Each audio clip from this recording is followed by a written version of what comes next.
통합돌봄이라고 들어보셨는지 모르겠어요. 이게 국가사업이거든요. 이 통합돌봄이라는 게 뭐냐면 의료하고 일상생활 요양을 결합한 거라고 보시면 돼요. 우리가 예전에는 뭐 아프시면 요양원을 간다든지 시니어 실버타운을 간다든지 뭐 이렇게 분리가 돼 있잖아요. 일상생활하고 의료하고 이렇게 분리가 되어 있는 걸 통합해가지고 자기가 집에서 이 사람들이 와서 통합 가정을 받을 수 있게끔 국가가 준비한 제도라고 보시면 돼요. 그래서 이 노인이라든지 뭐 65세 이상 노인이라든지 장애인이라든지 아니면 우리가 갑작스럽게 의료나 장기나 돌봄이 필요하신 분 있잖아요. 뭐 독거노인들도 있고 내가 자식은 있지만 자식들하고 멀리 떨어져 있어서 내가 큰 수술을 받았는데 내가 내 몸을 회복하려면 누군가 도와줘야 되는데 이런 것들이 안 되는 사람들을 국가에서 이렇게 돌봄 서비스를 운영하는 거라고 보시면 되겠습니다. 그래서 이게 2026년 3월 27일부터 시행이 됐어요. 전면적으로 시행이 됐고 어떤 분야냐면 보건의료 건강 분야예요. 그래서 건강보건의료 분야. 이게 제가 자세히 들어가다 보니까 저희가 지금 영스랩 대학에서 셀프케어를 위해서 수업을 준비했던 것들하고 대부분 다 일맥상통하거든요. 그래서 여기서 하는 것들을 영스랩 수업 방법으로 다 통합을 할 수 있더라고요. 그리고 장기 요양, 그다음에 일상생활 돌봄에서는 병원 동행 서비스 같은 것들도 제가 아까 시니어 의료 동행 케어 서비스를 작년부터 준비를 해서 올해 런칭을 했는데 제가 준비했던 것들이 여기가 다 들어가 있더라고요. 서비스 종류가 이런 것들이에요. 여러분들 보시면 이제 병원 방문하고 환자가 퇴원해 해가지고 집으로 돌아가서 이제 회복되는 기간 동안에 누군가 도움이 필요하잖아요. 그리고 뭐 통합 재택간호라든지 임종간호, 우리가 호스피스 간호 같은 것들도 병원에서 하고 있는데 그다음에 이제 제가 일상생활에서는 병원 동행하는 거, 그다음에 제가 아까 스마트 헬스케어 분야는 이 스마트홈 돌봄, 우리가 헬스케어 기기를 원활하게 사용할 수 있는 방법들하고 다 일맥상통합니다. 그래서 제가 준비했던 것들이 이거 국가 사업하고 많이 일맥상통하고 또 저희 방에도 보면 제가 맨날 그 특강할 때 여러분이 어떤 일을 하시는지 물어보잖아요. 물어보는 난이 있는데 거기 보시면 국가 정책과 관련된 일을 하시는 분이 저희 방에 들어와 계신 걸로 저는 알고 있거든요. 예전에 보니까 어떤 분 특강이 들어오셨는데 국가 정책 관련된 일을 하신다고 이렇게 적어내신 분이 있었어요. 그래서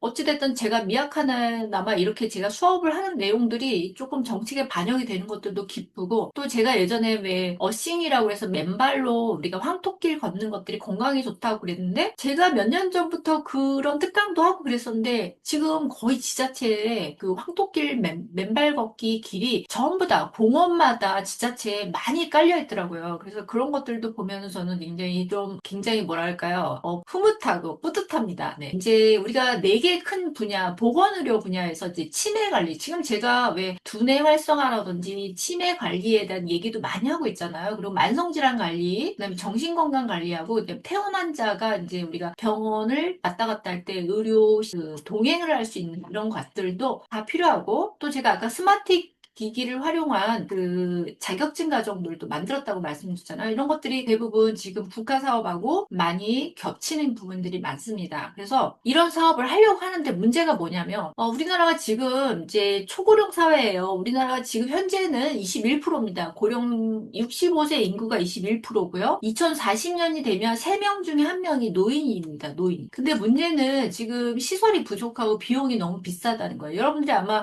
요양병원들 가시기도 하고 요양원을 가시기도 하고 뭐 고가 시니어 레지던스 타운이라는 실버타운 같은 것들을 갔는데 제가 제 친구가 이제 이 고가의 시니어 레지던스 타운에서 실장을 해서 와서 프로그램을 만들어 달라고 해서 가봤는데 프로그램이 없어요. 그러니까 전문적으로 특히 두뇌에 관련된 프로그램은 전부 없고 뭐 의료인이 상주해서 밥을 준다든지 세탁을 해준다든지 그 밖에 어떤 부작용이 있냐면 자유가 박탈되는 거예요. 여러분들이 그 요양병원은 아프신 분들이 가지만 요양원이나 이 마지막 부분들 여기서부터는 다 건강하신 분들이 보통 가거든요. 근데 대부분 자유가 박탈된다는 거예요. 가셨던 분들이 말씀하시기를 내가 정신도 온전하고 그런데 내가 바깥에 내가 그 뭐 친구를 만나러 나간다든지 외출을 하고 싶은데 그거를 보호자 동의 없이는 안 해준다든지 또 금융생활이라는 거 우리가 뭐 여러분들이 모바일 뱅킹으로 뭔가를 다 하시잖아요. 모바일 뱅킹도 하고 또 실제로 어르신들은 뭐 은행을 가서 뭐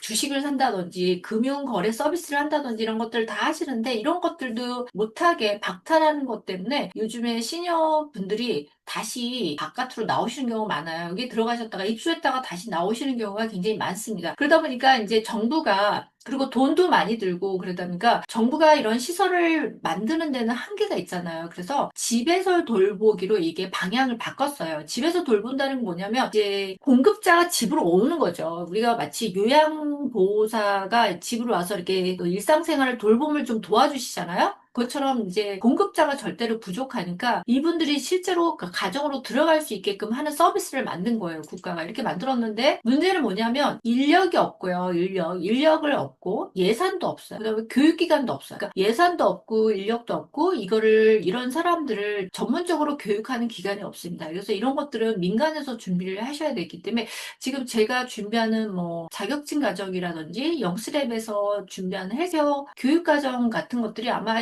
이런 부분들을 다 커버가 가능한 것 같더라고요. 그리고 지금 보니까 이게 기사로 나왔는데 보니까 각 지자체당에 3억 원 정도만 예산으로 내려왔대요. 3억 원이 지자체에서 우리가 큰 지자체 한 구당 뭐 이렇게 인구가 그렇게 많은데 이런 데서 지자체 3억 원은 이거는 사업을 하지 말란 얘기지 사업을 이 돈으로 사업을 할 수가 없거든요. 그러니까 민간에서 이 일을 하셔야 돼요. 민간에서 하셔야 되고 이제 이 민간은 이제 그 국가가 하고자 하는 게 이런 거예요. 방문해서 돌봄 서비스 같은 걸 하고자 하는데 이런 것들은 전문가가 있어야 되겠죠. 그래서 지금 저희가 이제 준비하고 있는 영수랩이 준비하고 있는 뭐 두뇌 활성화라든지 두뇌 트레이닝이라든지 또 아로마 교육 같은 것들이 이제 인지 아로마라든지 또 불안감을 예방하는 아로마라든지 이런 것들이 교육을 받으신 분들이 아마 들어가서 하실 수 있는 일이 굉장히 많을 겁니다. 제가 요양도 마찬가지고요. 그다음 식사 생활 지원도 여러분들이 건강할 때는 아무 식사나 하셔도 되지만 이제 여러분들이 시니어라든지 특히 지금 뭐 경도인지장애 초기 치매라 시니어 나이가 굉장히 85세 이상이라면 두뇌 건강에 대한 특별한 좀 식이요법을 하셔야 되겠죠. 그리고 어떤 이런 제품 개발이라든지 이런 부분들도 민간에서 굉장히 많이 하셔야 되는 거고 또 이동 동행 서비스 우리가 그 자식들이 다들 바쁘거나 멀리 떨어져 있으면 사실 이게 동행하기가 쉽지 않잖아요. 어르신들이 뭐 어쩌다 병원을 가는 게 아니라 일주일에 두세 번씩 병원을 가십니다. 저도 어르신 저희 부모님이 계시어서 잘 아는데 병원을 정말 자주 다니시더라고요. 그래서 이런 동행할 때 그냥 단순 동행이 아니라 그 좀 전문적인 의료 지식을 가진 의료 동행 케어 전문가가 옆에서 보조를 하셔야 되겠죠. 그다음에 헬스케어 우리가 스마트 헬스케어를 사용하는 방법들 요즘에 이제 병원에 가시면 우리가 뭐 키오스크라든지 앱으로 모든 게 다 예약과 진료와 수납까지 다 끝나거든요. 결제까지 다 끝나는데 어르신들은 이런 부분들에 대한 교육이 안 들어가 있다 보니까 이걸 못 하세요. 그러다 보니까 항상 누가 자식들이 도움이 있거나 아니 제3자의 도움이 필요한데 또 이게 금융과 관련된 것들은 또 남한테 언뜻 맡기기 쉽지 않잖아요. 여러분들 요즘에 핸드폰이 뱅크거든요. 여기서 여러분들이 뭐 돈 거래뿐만 아니라 여러분들이 뭐 주식 거래, 코인 거래 모든 거래를 다 이 핸드폰으로 하기 때문에 또 핸드폰을 제3자한테 언뜻 맡기기도 쉽지 않고 불안하잖아요. 그래서 여러분들이 교육을 하셔야 되거든요. 요즘에 이제 또 시니어들이 굉장히 교육을 많이 받으신 고학력자들이 많아서 조금 알려드리면 빠르게 배울 수 있는 분야입니다. 자, 그래서 제가 이제 이 민간 참여 없이는 절대 돌아갈 수 없다는 거를 말씀을 드리는 거고 여러분들이 이게 한 번에 끝나는 비용이 아니죠. 여러분들이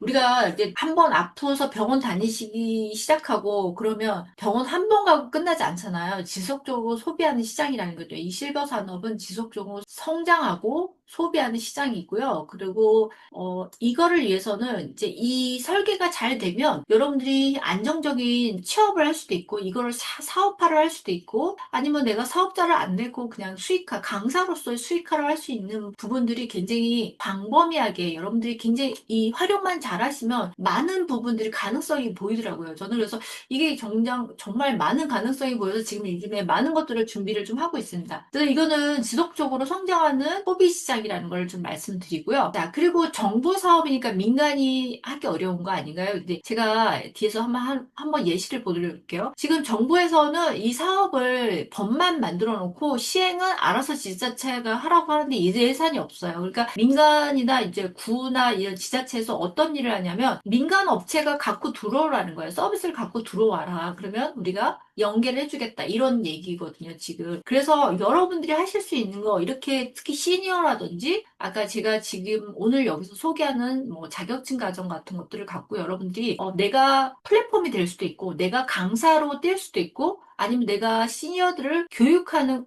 뭐랄까, 이 점주 같은 대리점이 될 수도 있고, 굉장히 무궁무진한 시장이라고 보고 있습니다. 그래서 저희가 지금 준비하는 아로마라든지, 그 다음에 시니어 통합 케어라든지, 두뇌 활성화라든지, 그 다음에 아까 스마트 돌봄, 실버, AI, 디지털 헬스케어 전문가 같은 저희가 지금 준비한 자격증 과정 같은 것들이 전부 다 이거와 연관이 되어서 이걸 가지고 여러분들이 사업을 할 수 있을 것 같다는 생각이 좀 들었습니다. 자, 다시 넘어와서 그러면 이제 두뇌 케어에 대한 얘기를 좀 해보겠습니다. 오늘 두뇌 케어가 중심 얘기니까.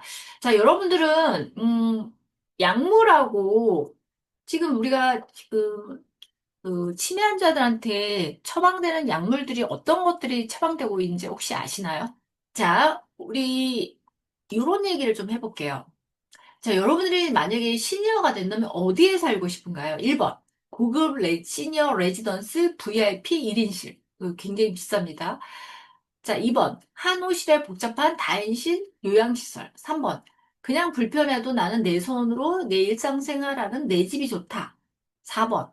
나는 밥 주는 아파트에서 살면서 주변에 병원도 있고 호텔도 있고 백화점 근처에서 나는 밥을 사 먹겠다. 자, 여러분들은 어떤 선택을 하고 싶은가요? 여기 채팅창에 한번 번호로 좀 적어줘 보시겠어요? 수요조사. 여러분들은 어떤 생각을 하고 계시는지. 자, 3번. 네, 좋습니다. 3번. 좋아요. 또, 4번. 네, 좋습니다. 이미경님. 네, 좋습니다. 제가 아는 지인분이 이제 뇌졸중 때문에 병원에도 1인실 VIP실이 있거든요. 근데 병원 한 달 병원 VIP 1인실, 병원입니다. 시니어 레지던스가 아니고 거의 1,000만 원이 넘는다는 얘기를 들었어요. 큰 대학병원 같은데. 1,000만 원이 넘는데요. 그 치료비 말고 그냥 병원에 있는 입원실이, 우리가 병원에서 쓰는 호텔처럼 1인실을 쓰는 게 1,000만 원이 넘는다고 하더라고요.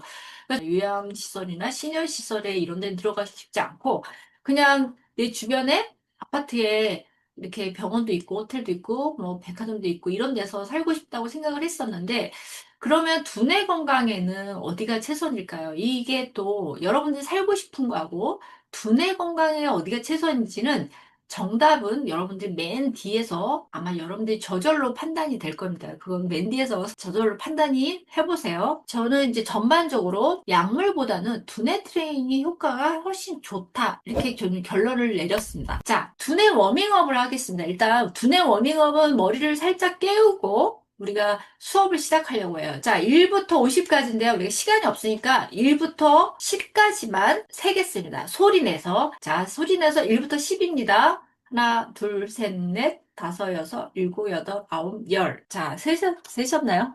네. 제가 왜 이거를 소리 내서 굉장히 빨리 세야 되거든요. 빨리. 왜냐면, 뇌를 깨우는 두뇌 워밍업이에요. 워밍업을 하고서, 물론 워밍업을 하는 게 여러 가지가 있는데, 가장 쉬운 거를 제가 1번, 요 가장 쉬운 숫자를 가지고 하는 워밍업을 여러분들한테 실습을 시켰습니다. 자, 이제 본 수업을 좀 시작해 보겠습니다. 이게 뭐냐면, 우리가 뇌 속에 있는 혈관이에요. 혈관의 가지들이 사진을 찍었을 때, 뇌 조영술로 넣고 사진을 찍었을 때, 이렇게 뇌혈관들이 이렇게 많이, 나무처럼 가지가 이렇게 많아요. 이건 혈관이고요. 제 옆에 보시면, 옆에, 위에 그림 말고 밑에 그림 보시면, 이게 이제 신경세포를 확대한 건데, 뇌신경이 이렇게 가지들이 연결돼서, 시냅스와 시냅스가 연결돼서 내 정보를 그 옆으로 이렇게 전달해 주는 거예요. 이걸 우리가 보통 시냅스라고 하거든요. 시냅스. 근데 이게 이제 오늘 신경 가소성이란 단어를 좀 설명을 드릴 거예요. 여러분들 아마 신경 가소성이라는 얘기를 들어보셨을 겁니다. 신경 가소성이라는 건 가소성이라는 거는 좋아졌다 나빠졌다 이게 왔다 갔다 할 수 있다는 거예요. 가소라는 거는. 그러니까 우리의 신경 가소성이 머리가 인지력이 좋아졌다 나빠졌다 할 수 있다는 거예요. 우리가 예전에는 나이를 먹으면 신경세포가 손상이 되면서 세포수가 줄어들어요. 그게 분명히 맞아요. 세포수가 줄어드는데, 그럼에도 불구하고 우리가 이 신경세포와 세포를 연결하는 옆에 이렇게 가지들이 있잖아요. 이게 네트워크인데, 이런 네트워크가 굉장히 촘촘해지면 신경세포는 줄어들어도 우리 뇌가 더 좋아질 수 있다는 이론들이 요즘에 새로 많이 나오고 있어요. 한 10년 전부터 나왔던 것 같아요. 그래서 이게 우리가 신경 가수성이라고 하는데, 이제 실험을 했어요. 서울대에서. 우리가 학습 중추가 해마입니다. 뇌에서 해마인데요. 이 해마에서 어떤 자극을 강하게 줄수록 질을 갖고 실험했어요. 질을 갖고 계속 실험을 했는데, 우리가 학습을 한다는 거는 뭐 좋은 자극이든 나쁜 자극이든 뭔가 자극을 자꾸 주면 줄수록, 자극이 강하면 강할수록 이 신경세포와 세포를 연결하는 이 시냅스 수가 두꺼워지고 가지가 더 많아진다는 거예요. 그래서 가지들이 더 많아지고 두꺼워지는데, 이게 가지들이 더 많아지고 두꺼워질수록 인지 기능이 더 좋아진다는 연구입니다. 자, 그래서 우리가 결국은 노화로 인해서 신경세포 수가 감소하더라도 우리가 학습을 하거나 두뇌 트레이닝을 하거나 그러면 신경과 신경계 시냅스 네트워크가 원활하게 두꺼워지고 더 넓어지고 하면서 뇌 기능이 한참 강화된다는 거예요. 그래서 우리가 경험을 쌓고 학습을 하고 뭐 새로운 경험이나 새로운 학습이나 새로운 자극들을 많이 뇌가 받으면 이런 그 뇌의 인지 기능이 더 좋아진다는 거예요. 그래서 우리가 MRI를 가지고서 아기의 뇌를 찍어봤어요. 여기 보시면 사진을 보여드릴게요. 자, 이게 신경세포가 이렇게 연결되는데, 여기 보면 맨 첫 번째 그림이 있고 두 번째 그림, 세 번째 그림이 있습니다. 오른쪽에. 이 첫 번째 그림이 되게 듬성듬성 써있죠. 이게 뭐냐면 우리가 MRI를 가지고 갓난아기 신생아 뇌를 찍었더니 이렇게 신경세포의 가지들이 거의 없죠. 신경세포는 있는데 가지들이 별로 없어요. 연결망이 별로 없죠. 이렇게 연결망이 없던 것이 점차 우리가 학습을 하면서 연결망이 점점 더 많아지는 거예요. 이게 거미줄처럼. 그러다가 세 번째 그림으로 가시면 이제 성인이 돼서 우리가 수업을 하고 인지 능력이 발달하고 많은 수업을 자극을 받으면 뇌가 이렇게 점점점 더 촘촘해진다는 겁니다. 이렇게. 그래서 여러분들이 이거는 개인차가 굉장히 심해요. 그러니까 뭔가 학습을 굉장히 오랫동안 받고 뭐 두뇌 트레이닝을 하고 이러신 분들은 이렇게 뇌가 많이 촘촘한데, 그렇지 않으신 분들 가운데처럼 이렇게 좀 듬성듬성할 수가 있겠죠. 자, 그러면 우리가 지금 치매 치료제라고 처방이 되는 두 가지 약물이 있어요. 우리가 병원에 가시면 인지기능 개선제하고 행동심리 증상 조절제. 자, 인지기능 개선제로 가장 대표적인 게 뭐냐면 그 아세틸콜린 분해 효소 억제제입니다. 여러분들이 이제 우리 뇌에는 여러 가지 신경 전달물들이 굉장히 많아요. 여러분들이 알고 있는 엔돌핀, 도파민, 뭐 이런 것들도 다 신경 전달 물질인데, 그 중에서 아세틸콜린이라는 성분이 있어요. 이 신경 전달 물질이 이게 자꾸 나이를 먹으면 이게 분해되면서 없어지는 거예요. 자꾸 소멸되어 가는데, 이 아세틸콜린의 분해를 막아서 인지 기능을 유지하는 게 바로 분해 효소 억제제죠. 분해되는 걸 억제해 준다는 얘기입니다. 그래서 이 약이, 대표적인 약이 우리가 요게 가장 많이 지금 처방이 되고 있는데, 이 약이 부작용이 굉장히 많습니다. 먹으면 오심, 구토, 설사, 식욕부진 때문에 굉장히 어르신들이 체중이 빠진다든지 점점점 식사를 못하면서 체중이 빠진다든지 어지럼증이 있다든지 이런 부작용들이 있습니다. 자, 그리고 두 번째로는 이제 요건 좀 넘어가겠습니다. 두 번째로는 우리가 행동심리 증상 조절제는 뭐냐면, 치매 어르신들은 굉장히 불안해하세요. 그리고 처음에는 잠도 잘 안 오시고 우울해하시고 불안해하시고, 그러다가 점점점 증상이 진행이 되면, 망상이라는 건 뭐냐면 예를 들어서 내가 어디다 돈을 꽁꽁 숨겨놓고서 그 돈을 못 찾으시는 거예요. 그래서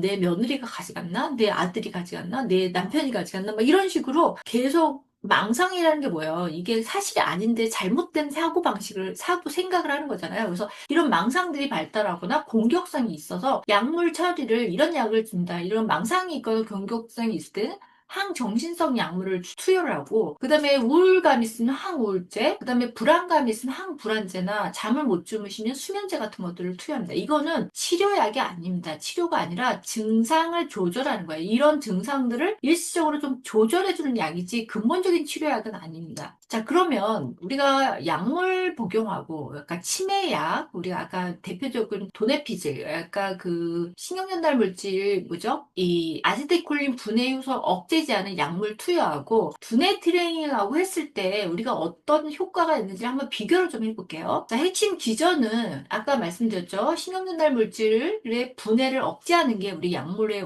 특징이고요. 두뇌 트레이닝은 앞에서 신경 가소성 말씀드렸죠. 우리가 여러 가지 학습을 통해서 뇌와 뇌 네트워크를 강하게 해주면서 인지력을 높여주는 게 바로 이 원리입니다. 자, 인지 기능 개선도를 보면 요게 이제 우리가 뭐냐면 전 세계적으로 표준 인지 평가 도구라고 있어요. 점수가 이제 약간 이렇게 설문지로 이렇게 면담을 하면서 물어보고 여러 가지를 물어보거든요. 20점 만점인데 보통 점수가 이제 요 약물 치료를 하면 2점에서 3점이 좋아진다는 거예요. 호전된다는 거 좋아진다는 얘기죠. 근데 두뇌 트레이닝을 하면 인지 영역 중에서 특정 영역이 좋아지는데 우리가 보통 이제 치매 환자들은 가장 첫 번째 나타나는 증상이 기억력이 감퇴돼요. 그리고 작업 속도가 떨어져요. 근데 작업 속도는 뭐냐면 여러분들이 뭐 예를 들어서 돈을 계산한다든지 거스름돈을 계산한다든지 아니면 어떤 것들이 지시하면 예를 들어서 여러분이 어떤 걸 지시했을 때 그거를 뭐 받아서 쓴다든지 아니면 어떤 행동을 할 때 이런 작업 속도들이 25에서 83%가 향상이 되었다는 거예요. 이거는 굉장히 높은 수치거든요. 25에서 83이면 굉장히 높은 약 없이도 트레이닝을 통해서 이렇게 향상이 되었다는 거고요. 그 다음에 유지 기간, 기능이 유지되는 기간은 약물 치료했을 때 한 6에서 12개월 정도, 아니면 반년에서 1년 정도고요. 그 다음에 우리가 두뇌 트레이닝 같은 경우는 제가 지난 시간에도 이런 비슷한 얘기를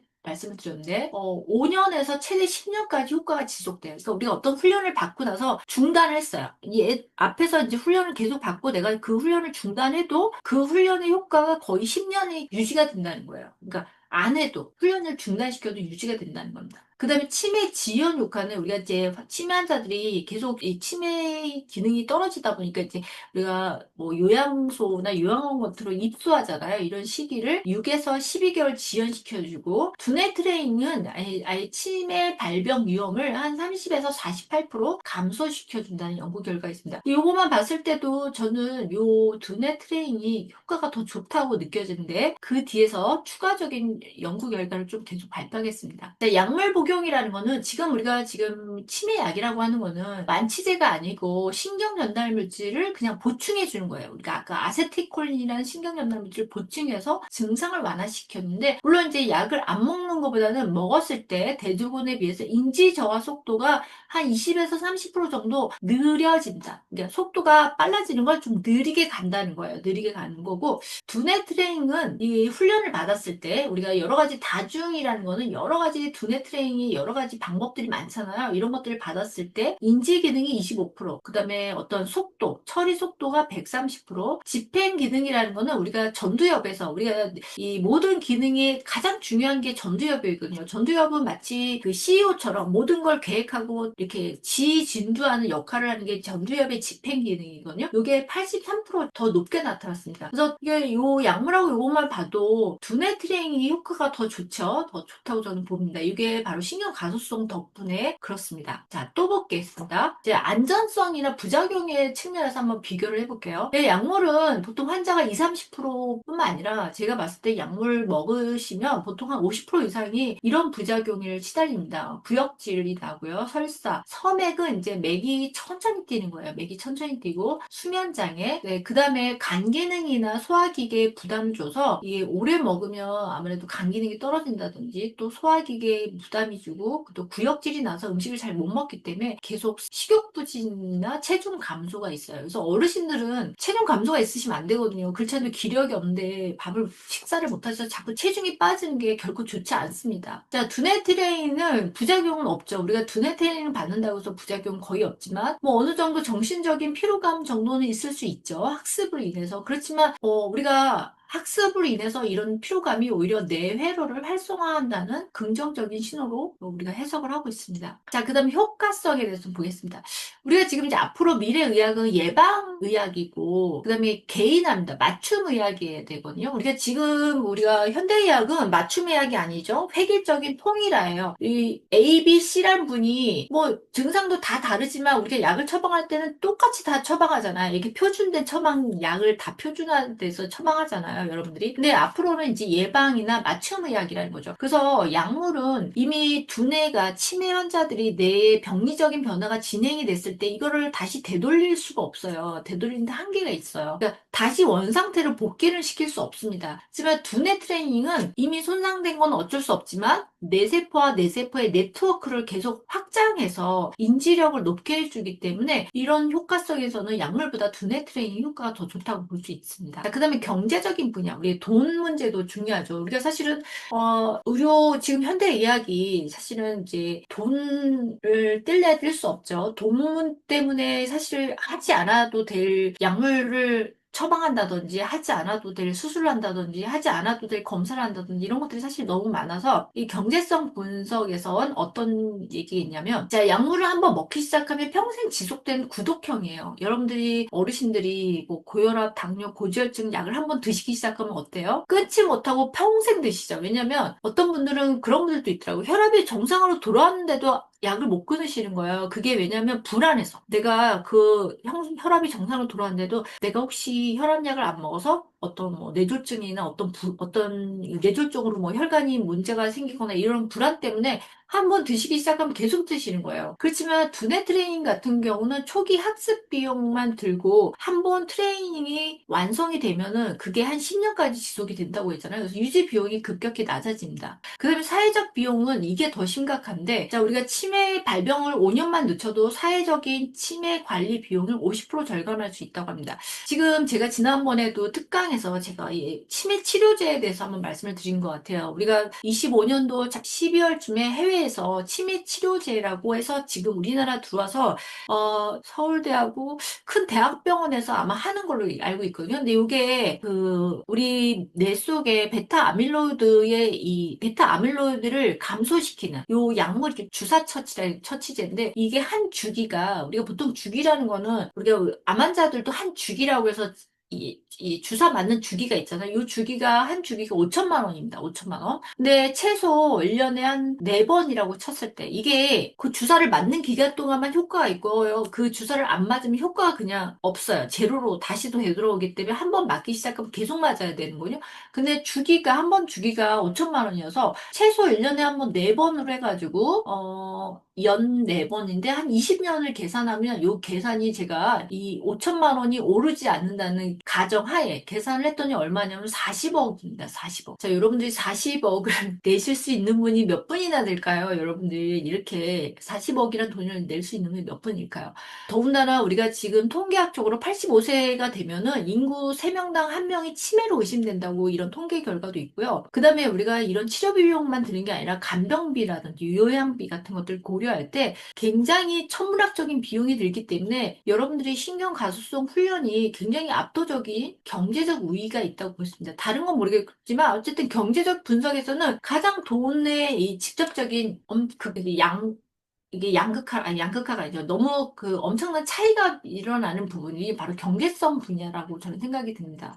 자, 그러면 어떻게 하는 게 좋을까, 환자들한테는? 여기 보시면 초기 예방을 하거나 경도 인지 장애일 때는 두뇌 트레이닝이 좋습니다. 이때는 약물보다는 부작용이 있기 때문에 약물보다는 신경 가소성을 극대화하는 두뇌 트레이닝이 훨씬 경제적이고 효과적이기 때문에 여러분들이 두뇌 트레이닝의 골든타임은 경도 인지 장애 단계에서 초기 치매 전 단계에서 하셔야지 효과가 굉장히 좋고요. 이미 치매로 진단을 받아서 치매 초기이거나 중기 이때는 약물 치료도 하셔야 돼요. 이때는 어쩔 수가 없어요. 왜냐하면 신경전달 물질이 계속 고갈되기 때문에 약물 치료하고 이때는 더 고강도의 두뇌 트레이닝을 같이 병행을 하셔야 돼요. 그래서 이때 연구 결과를 봤더니 약물 치료 단독보다는 병행 시 효과가 1.5배 높다는 연구 결과가 있습니다. 그래서 앞으로 미래의 치매 관리는 약물은 부작용 때문에 보조적으로 하셔야 되고 신경 가소성 훈련이 핵심적으로 이게 메인이 돼야 되는 거거든요. 이렇게 했을 때 경제적 가치뿐만 아니라 환자의 삶의 질의 측면에서도 이게 두뇌 트레이닝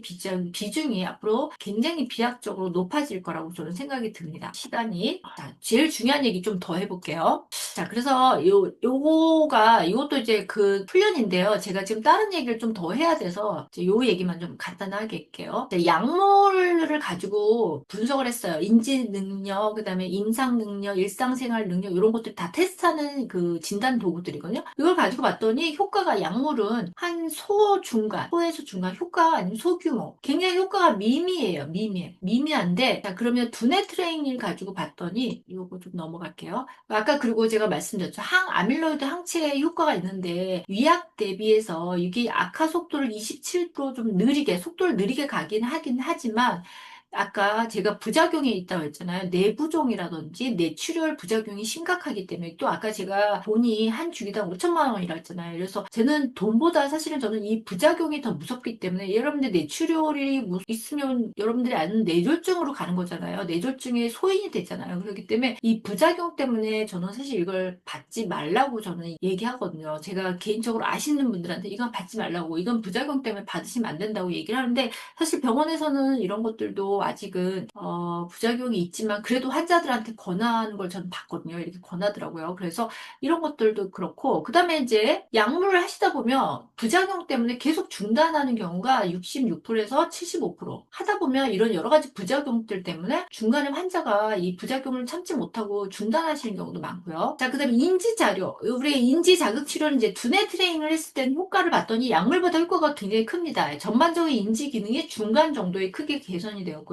그다음에 이거는 이제 세계 표준 인지 평가에서도 임상적으로 효과가 있었고 또 일상생활이라든지 이런 것들도 유의한 개선 효과가 있었습니다. 그래서 이런 것들을 봤을 때 약물보다는 오히려 두뇌 트레이닝이 효과가 훨씬 좋다고 볼 수 있습니다. 자, 그래서 우리가 이런 약물이 아닌 약물 전혀 사용하지 않은 상태에서 이런 비약물적인 효과, 두뇌 트레이닝을 했을 때는 간이 검사 이런 게 다 이제 진단 도구라고 보시면 돼요. 간이 검사라든지 세계 표준 인지 평가라든지 일상생활 능력 평가라든지 삶의 질의 평가에서 보면 약물보다도 효과가 더 큽니다. 중간 정도의 크기로서 약물의 효과보다 SM된 약물의 효과입니다. 약물의 효과보다 0.38이 더 큽니다. 그러니까 우리가 이 비약물적인 효과가 약물보다 효과가 더 큰다는 거죠. 그 다음에 인지 기능 저하도 이 세계 표준 인지 평가를 봤을 때 평균 5.2점 정도 억제했다는 거예요. 효과가 더 좋죠. 그 다음에 일상생활 능력도 저하되는 게 완화되고 우리가 이제 치매 환자들은 나중에 일상생활을 잘 못하세요. 그러니까 본인이 먹고 씻고 화장실 가고 이런 생활도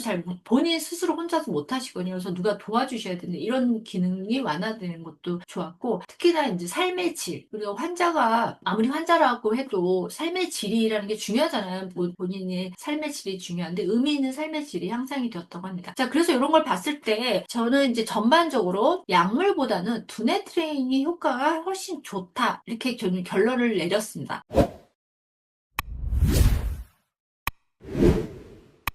그다음에 B2B는 지자체나 보험사나 대형 병원하고 아니면 요양시설 이런 데하고 연계를 해서 그 리스트를 좀 뽑아가지고 여러분들하고 같이 공유를 좀 해드릴 겁니다. 그래서 여러분들이 이런 거는 별로 걱정 안 하셔도 될 것 같고 이런 분들을 좀 타겟으로 삼았고요. 아, 이게 제가 찾아봤더니요. 254만 원인가 그렇더라고요, 이게. 그래서 전부 해당되는 게 아니고요. 아주 좀 저소득층들한테만 이용을 할 수 있나 봐요. 하나도 혜택이 없죠. 근데 제가 만든 거는 이런 분들을 대상으로 하는 게 아니라 상한선을 없게 만들 거예요. 그냥 최저 시급을 만드는데 상한선을 없게 만들 거고요. 저희 대상은 상위층입니다. 상위층 고급화 전문 서비스를 갈 거예요. 대신 그래서 그분들의 좀 교육 퀄리티를 높여가지고 좀 중상위층의 그 수요자들 대상으로 하려고 하고요.